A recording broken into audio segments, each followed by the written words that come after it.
this house, and your presence floods my soul, even now and forevermore. Yes, Lord, your name be praised. You just got it right now, miracle.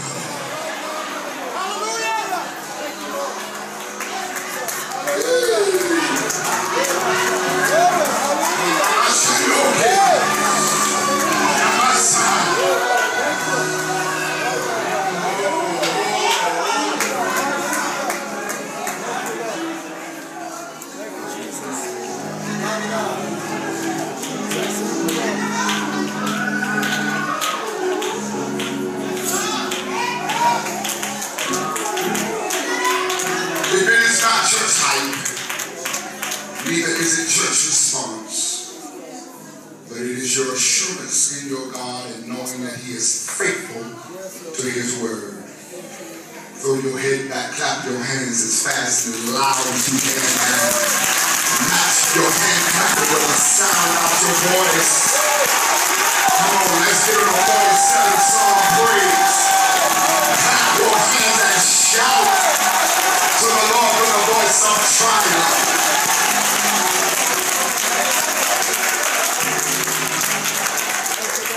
Brothers and sisters, C.O.G.I.C.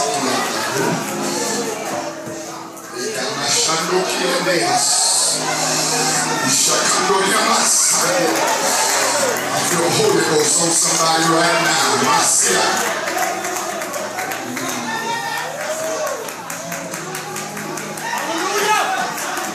It is like this.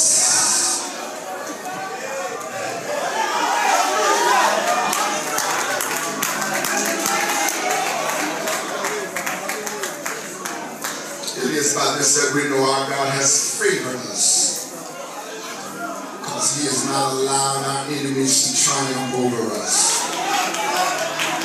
No matter what challenge we face this week, Mr. Gant said it a little earlier, we win.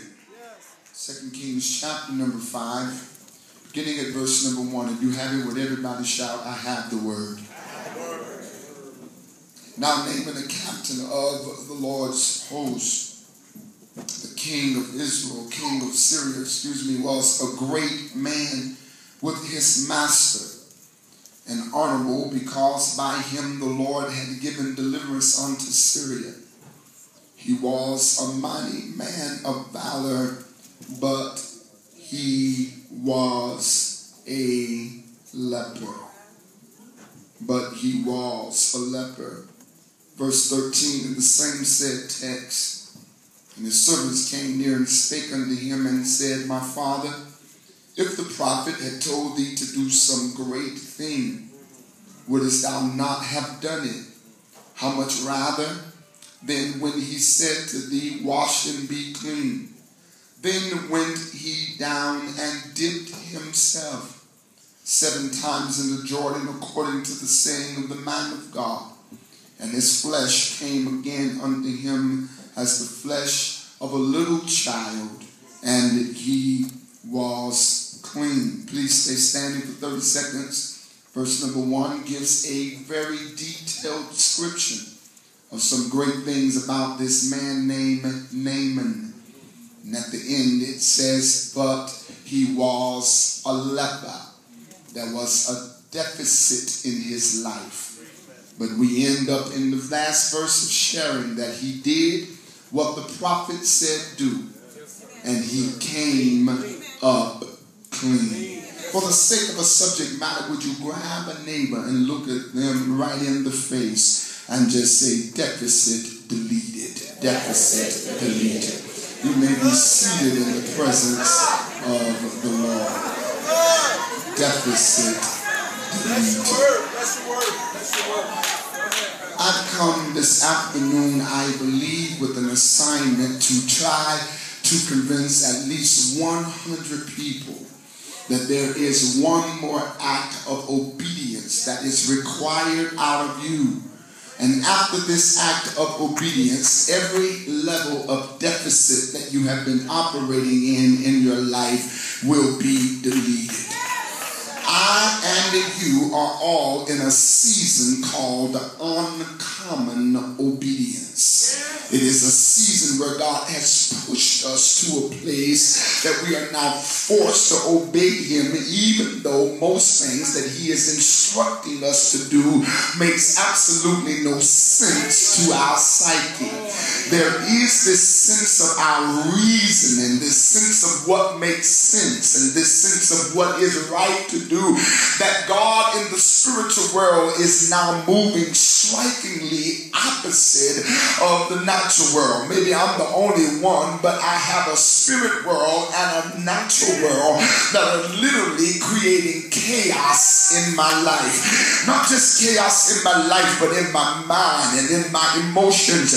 And at any given moment, if I let myself, I can lose it. At any given moment, if I let myself, my mind will lead me in a place that I know God has not ordained it to be so. So in this season of uncommon obedience, it is not rational, but it is necessary. Would you touch your neighbor and say it's necessary? It's necessary now that I forgive all of those that have done me harm. It is necessary now that I let some things go that are in my past. It's necessary now that I cut some people out of my life and I give them their walking papers. It's necessary that I move myself from places of comfort and now move to things that may not be comfortable because it challenges me. And may I say again to you, my brothers and sisters, atmospheres of real deliverance reveal your character flaws. And if you are around anybody or have fellowship with anybody and your character flaws are not being revealed when you're together, that may be an indication of somebody that you don't need. I need to be around you so not just the good in me can be built, but I need something about your presence to make me uncomfortable so that I can see my faults. I no longer want to list my resume of accomplishments, and I know I'm not going to get much help, but I'm kind of over church people that all they want to do is tell you what good they've done and how they can pray and who they laid hands on and what demon they called out. I'm over your resume. I wish you would look at a neighbor and just say, I'm really over it. I'm over all of this hype that you're creating about yourself, because no matter what good you say, no matter what good you think, at the end of it all, somebody is operating with a deficit. I know I ain't gonna get no real folk here. Somebody needs to be honest and just admit, I'm anointed, I'm gifted, I'm talented, I'm delivered, I got power. God hears me when I pray, but at the end of the day, I'm a leper. I've got something hanging on to me that I need to be cleansed of, and I need my deficit to be deleted. I will not be satisfied sitting in church another Sunday and going through motions, and yet my deficit is leading my life. I will not sit here and continue to pay my tithe and be broke. I will not continue to treat people right and good don't come to me. I will not continue to work in the ministry and be broken in my spirit and my emotions. It is all out of a deficit. This is the day that I proclaim that this last of obedience out of me will delete my deficit. Touch your neighbor and say, neighbor, I've got good news for you. It just shifted for you. It just shifted. It just shifted. It really did. Who is this guy named Naaman? The text gives me a very good detail about him. His name means beautiful and agreement. He is a heathen. Smile at somebody and say he's a heathen. He's not a Jew. That's what it means. He's not a Jew. He is a Gentile. He is not an Israelite. He is the captain of the army. But God anoints this heathen to raise him up to cause the country of Syria to afflict and to conquer Israel. And I don't have time to deal with it, but why? Because Israel always finds themselves in a position of disobedience. They're stiff-necked. This season of Israel always moving away from the will of God. And whenever the chosen moves away from the will of God, he often hires foreign objects and foreign people to bring you back. Anybody ever been there that realized that every time I get out of God's will, something strange begins to happen to pull me back? It is a foreign object. You must now accept the fact that he that loves us chase us. I wish you'd help me preach and smile at somebody and say, if there's some crazy stuff going on and God's getting your attention, it's because he loves you. And he that loves us chase us. He corrects us. Lord, I ain't gonna get nobody right here. I'm in a season. I don't want to be criticized. I want to be corrected. Let me bring my point. Because when you correct me, then it means I am required to do something about what you brought to my attention. That's true correction. If you just telling me what's wrong and I don't change, then you just correct, you criticize. But correction means that you bring to my attention what's wrong with me and I do something about it. I'm trying to find 100 folk that's saying, you know what, I'm finally getting what's wrong with me. I'm a leper. I've got some issues and I've got some things. And I'm not going to sit in church and hear a word from God and then walk out like nobody wasn't talking to me. I'm going to get some stuff straight in my life. If it hurts me, if it breaks me, matter of fact, it's going to break my pride. It's going to take me down a notch. I'm going to stop thinking I'm all of that, because when I get correction, I put some action with it. Would you look at a neighbor and say, neighbor, put some action with it? Can I help somebody here? You know what'll make your enemy really lose? It's the fact that even though they were criticizing you, I'll take your criticism and flip it into correction. That while you thought you were saying something to break my spirit, I took what you said and made it work for my good. So while you thought I would have cried over how you felt about who I was and what I did, I took what you had to say that was negative and I flipped it to a positive. And now all of that negative word is now working for my good. Y'all don't know how. Y'all sitting here crying and worrying because they said something, they criticized your little effort. Baby, thank you. Thank you for laughing that the curtain wasn't straight. Because instead of me sitting in a corner crying about it, I went over there and straightened it. I feel like preaching. I ain't gonna get nobody. Oh, thank you, Holy Ghost. It is this long list, Brother Dwayne. Look at this man, Naaman. It is by him the Lord gave victory to Syria. That's a whole nother message. How many of you know sometimes God will anoint your enemy to get victory over you? I know y'all ain't ready for that, because I don't know. The book said the Lord anointed him that he could give victory not to Israel but victory to Syria. But in the end, it's all God's plan to bring Israel back to its proper place. May I preach to you, every battle that it looks like you've lost really was a setup to bring you to the ultimate victory. And I come to say, I may have lost a few battles, but I am going to win this war, because inside of every war are many battles.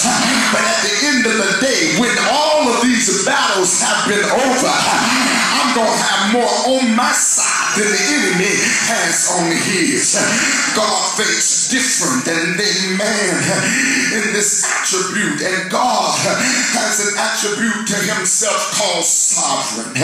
That word sovereign means that he is absolutely right. Smile at a neighbor and say, he's right. If he doesn't heal you, he's right. If you got to catch the bus till you die, he's I ain't got nobody to help me. And here is where church has brought us some bad word. And church has given us some false dogma. And first church has made us buy into stuff that is not scriptural. And I know I ain't gonna get nobody to help me because he did not promise that he's gonna give us a lot of luxury. He promised that he's gonna meet our needs. And I'm tired and I'm over church folk that only see church as a lottery machine, or as y'all ain't helping me here, some kind of slot thing. Let me pull the handle and let's see what I get. And then we get angry if it looks like the person sitting by us is getting what we want, but we ain't never get it. Here comes maturity. God, all you promised was to feed me, give me something to wear, and make sure I got somewhere to lay my head. Anything over there, I owe you extra praise because you said you would meet. Y'all quiet now. Come on, y'all, let's bring this gospel of prosperity in balance.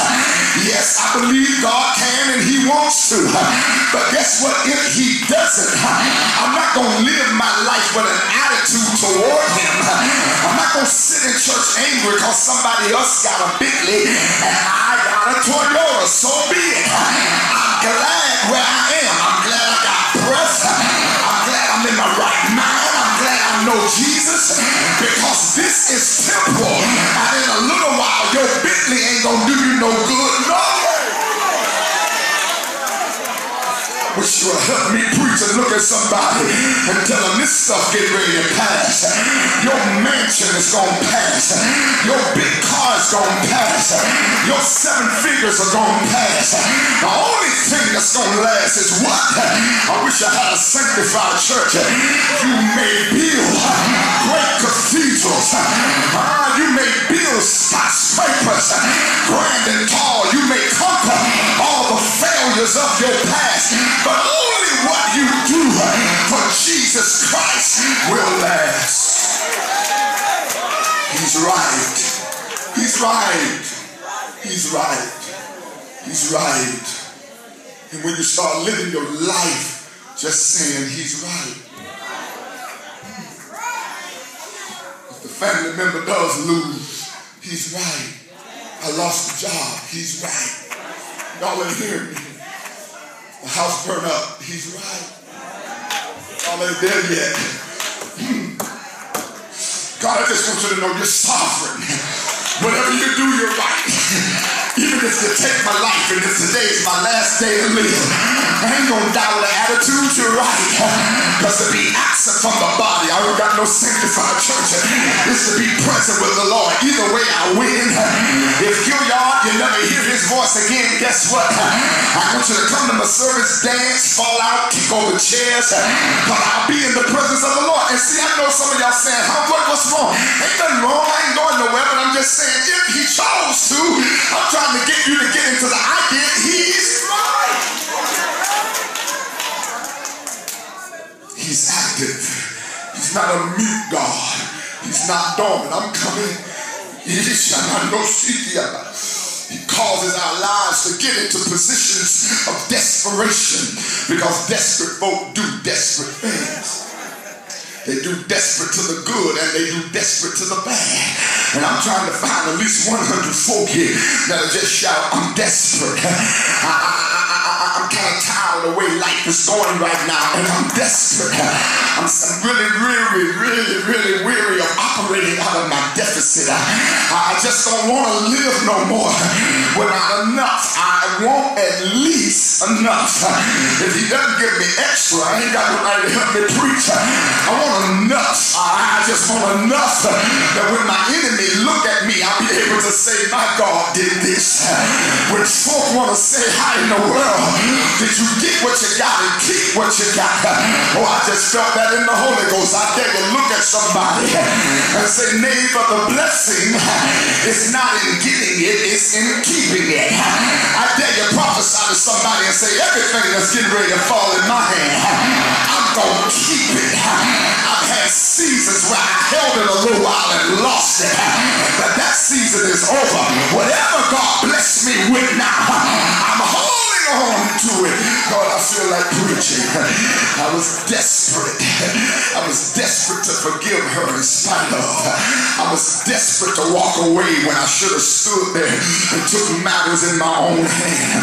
I was desperate on my worst day to put my clothes on and come to church and sit right by the person that I know don't like me and give God praise. I was desperate that the day I got laid off, I came to church and gave him my hardest dance. I was desperate when the doctor gave me the news that you're going to have this condition the rest of your life. You come to church and you lift your hands and you say, though he slay me, yet will I trust him. I'm desperate, and I'm desperate enough to do something desperate. Please don't stop my praise. Please don't put me out. Please don't roll your eyes when you try to push my buttons and I don't respond the way I did 2 years ago, because I've been operating out of a deficit, but the deficit is about to be deleted, and God is about to meet every one of my needs. And when I come up this time, I'm going to be clean. When I come up this time, you ain't going to be able to point your finger at no spot, at no blemish, because God's about to wash it. I feel a washing through the water of the word. Matter of fact, I just heard God say, how you praise me right now is how I'll cleanse your spirit, wash your mind, purify your heart. Let me preach, smile at somebody and tell them he's washing me right now. Let me find something y'all like. When you lose all regard for yourself, I'm going to dance and praise God no matter what people say. I'm going to pay my tithe and give my offering. I'm going to live holy. I'm not going to hold no grudges. I'm not going to let nothing penetrate my spirit till it keeps me from moving in my call. Naaman, I'm hurrying. Naaman has to go to this place called Jordan. Smile at the neighbor and say, I think. Smile at him and say, I think it's time for you to take a trip.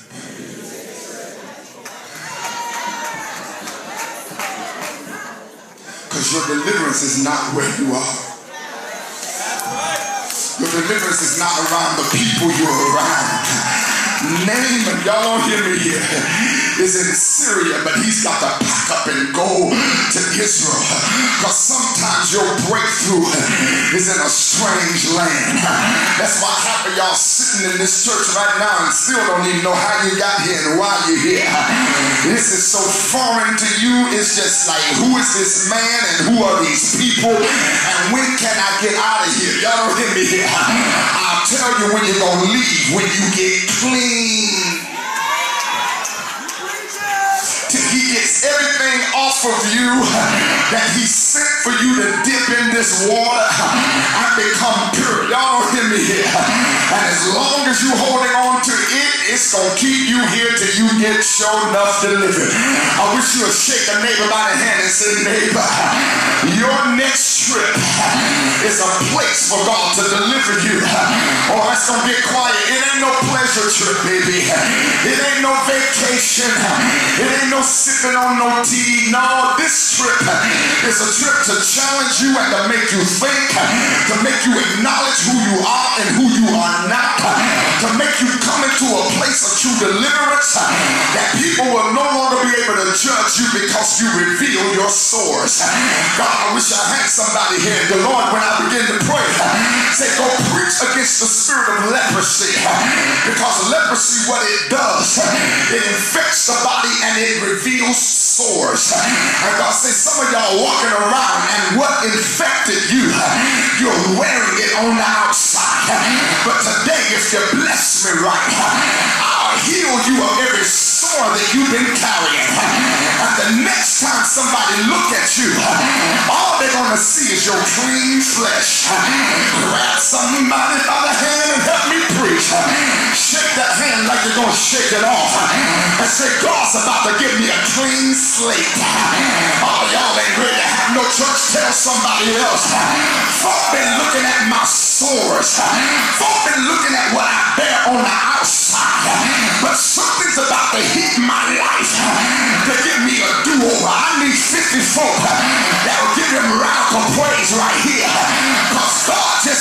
the do-over button. This trip is to Jordan, and I'll deal with it, and I'm done in 7 minutes. This call for him, Naaman, to go to Jordan scores much farther than his skin. He has something holding in him, being renewed, but rather a symbol of a call to wholeness. Put your hand on yourself and just say, he does not want me to get better. He wants me to be made whole. I don't want to keep coming to church getting better. Tired of better. Because better still reflects some of my pain. I want wholeness. I want to look at stuff that hurt me and don't feel my stomach getting in knots. I want wholeness. I want to lose the spirit of revenge. That I want to get somebody back for what happened in my life. I want whole. I want to lose the spirit of judgment where I've all my life been critical of other people. I want wholeness now. That people that are not like me, I can embrace them and love them. I wish I had somebody. I want wholeness. I need some real folk in here that's willing to admit I lived through some stuff that broke me. That marriage broke me. Losing that job broke me. Those church folk broke me. Y'all don't hear me here. My family broke me, but I feel God getting ready to put the pieces back together. And this is not going to be no band-aid, baby. I don't need no stitching. I want to be made whole. In the room right now is someone who's been smashed and taken apart, whether through an attack of an enemy or through an inherited lineage curse. A season of test now has been ordained by God. Let's go home. We all have been affected by something. Can you not be so deep and just look at somebody and tell them it got me too, it got me too? No, come on, would you let your hair down for 30 seconds and stop trying to make folk feel like nothing bothered you and nothing got under your skin and nothing made you want to cuss and nothing made you want to fight? Oh, see, I know I'm too delivered. Well, you sit right there with your too delivered self. I need to find 100 folk that willing to say it did get to me. It got me. No matter how many scriptures I quoted, it got me. No matter how many prayer meetings I went to and fasting I did, can I just admit this one got me? I got over some other stuff and some other stuff didn't have that power, but this one got me. The news pulled me down. I've been affected and I felt the effect. It had that influence on my day. I got to hurry. I feel like preaching, but I ain't got nobody want to help me. It affected me to the point that it infected me. It invaded my spirit and my mind.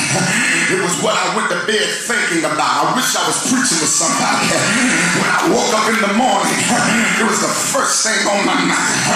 It chased me in my dreams and gave me nightmares. That thing infected me.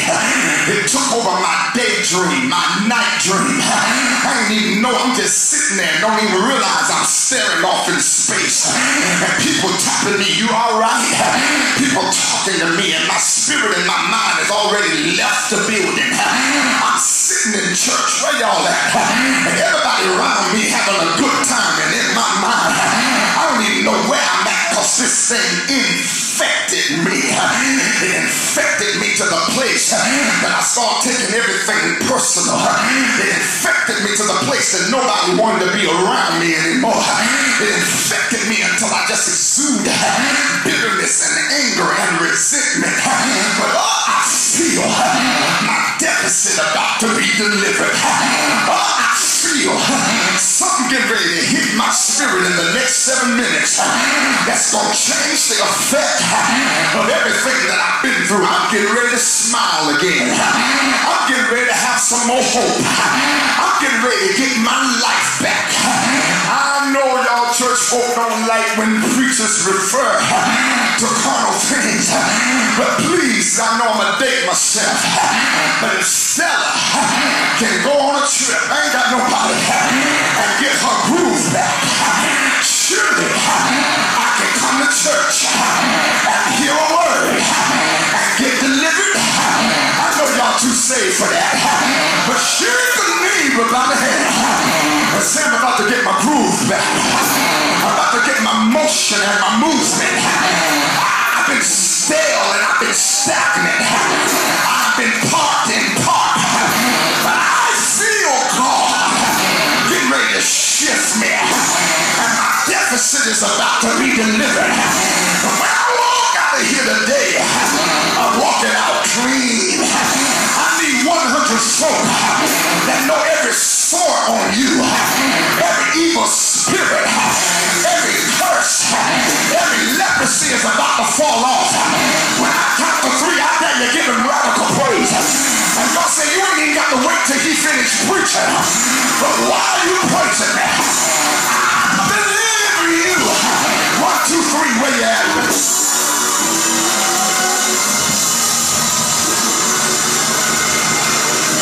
5 minutes. Lean on somebody and say it's about to get better. Tell them I got one more thing to obey.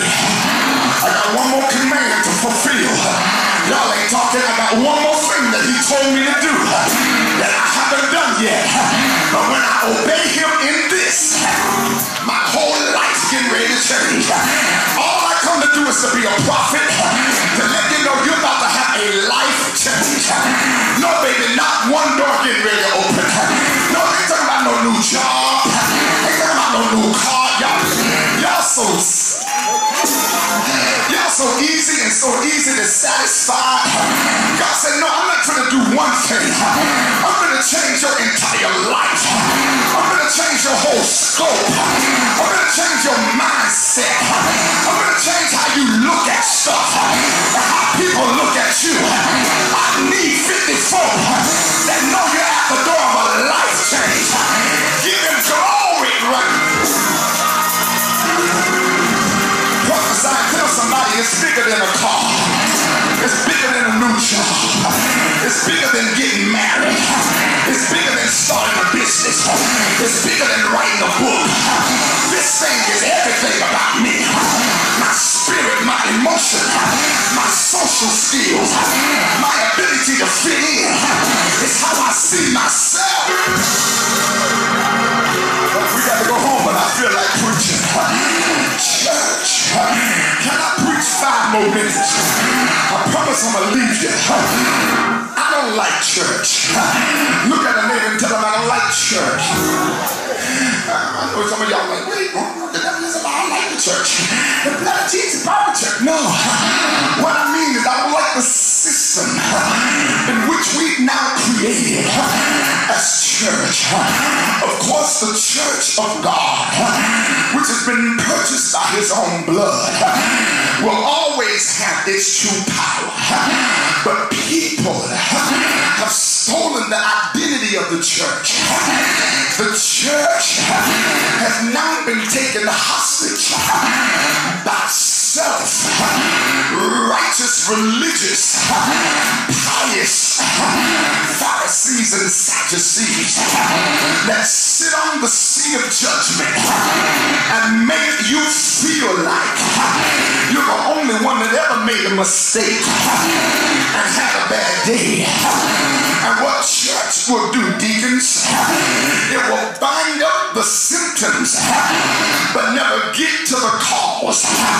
Church will tell you to get out of that man's bed. That's not your husband, and that is the truth. But they will not teach you how to feel the void that's going to be there when you leave. Church, I ain't gonna get nobody to go with me here, will condemn people and roll their eyes because of their same-sex attraction. And they will tell you it is an abomination before the Lord. And that is true. But they will not deal with the fact that even society scientists say 60% of people that are struggling are people that have been molested and taken advantage of. It's quiet now. Church will tell you put the alcohol down, but it will not offer unto you another means of coping and dealing with what you are hiding, because the only reason you were getting drunk was to hide from your reality. But God said in the new day of church, I don't want you to stop doing nothing. All I want you to do is let me save you. Because when you get saved, something gets down on the side of you and give you power to walk away from sin. Power to come out from among them and be ye separate and touch not the unclean thing. I know some of y'all like this part because you want to be negative to folk, but please get happy. Off of the first part I said too, if we're going to minister to people, we got to offer them a Jordan that they can dip in, and when they come up, they be made clean. Folk don't trust the Jordan that we offer them because they get more hurt trying to get delivered than when they were in the world. I ain't got nobody. I wasn't in the street, but if I look at the TV, there's something about street camaraderie that if we party together, I got your back.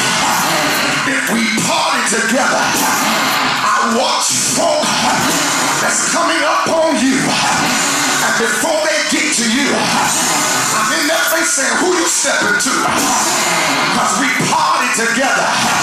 But in the church, we'll kill each other and let somebody rise up and kill somebody's integrity off of a rumor. But I hear the Lord saying, I'm not going to let you go out like that. I'm dealing with your deficit and everything that you have not had. I'm about to bring you to a place of being made whole. Look at a neighbor and say, neighbor, please don't deal with my symptoms. Get down to the core of what's wrong with me. Naaman, you're a mighty man of valor, but you've got leprosy. And if you have a leprosy, it means you're not able to even be around your family. I believe, brother preachers, that there is a situation, I promise I'm done, going on here. Evidently, his leprosy is getting worse because he's in the palace. He's operating as a captain in the army, but now he sees his sores getting worse, and the next step is isolation. Help me preach. Grab somebody and look at them and say, neighbor, if you don't deal with what you need to deal with, your next step is isolation. The next place is being separated from the ones you love. The next place is being put out. But I feel God here. David say, create in me a clean heart and renew a spirit within me. Wash me with hyssop, purge me, and I shall be whiter than snow. Is there anybody here that'll say, Lord, I got a condition in my life. I'm living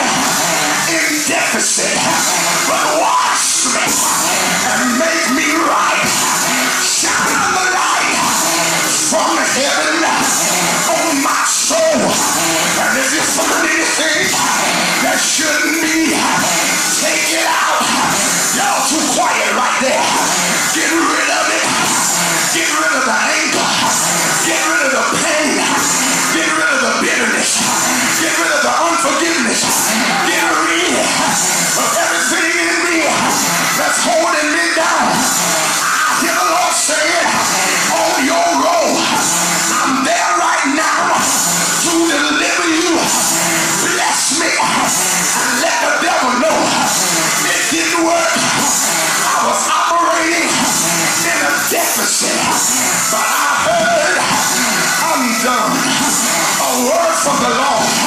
What was the word? Go deep. Y'all ain't hearing me.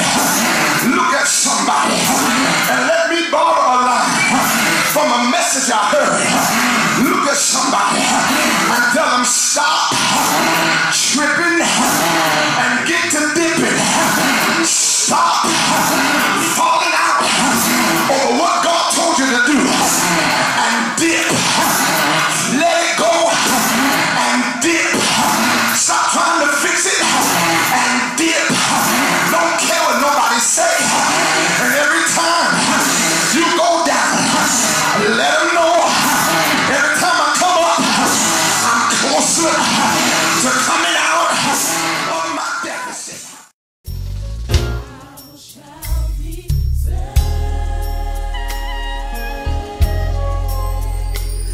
Speak to your neighbor and ask him, friend, are you saved? Come on, talk to them. Don't be afraid to talk to them. Hallelujah. Speak to anyone in the room. Tell them you can be saved. Be my guest today. Just be my guest today. You can be saved.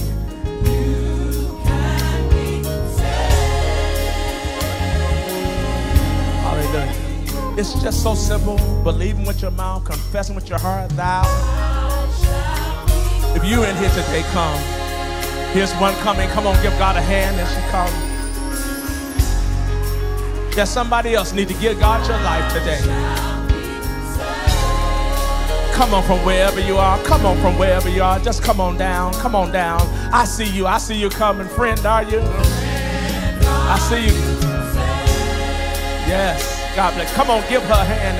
As God says, hallelujah. I'm glad I'm saved. Yes. I'm glad I'm saved. Hallelujah. You see, it makes no sense to just waste time because Jesus Christ gave his life that you might have a right to eternal life. It's the purpose he died on the cross. And today it's just as simple as making that decision with your life, saying, here I come, God, to give you my life today. You can be saved. Yes, you can. My God. No need to wait. No need to hesitate. You can be. Hallelujah. Make sure you talk to your neighbors around you and make sure that they accept Jesus Christ. Ask them, friend, are you saved?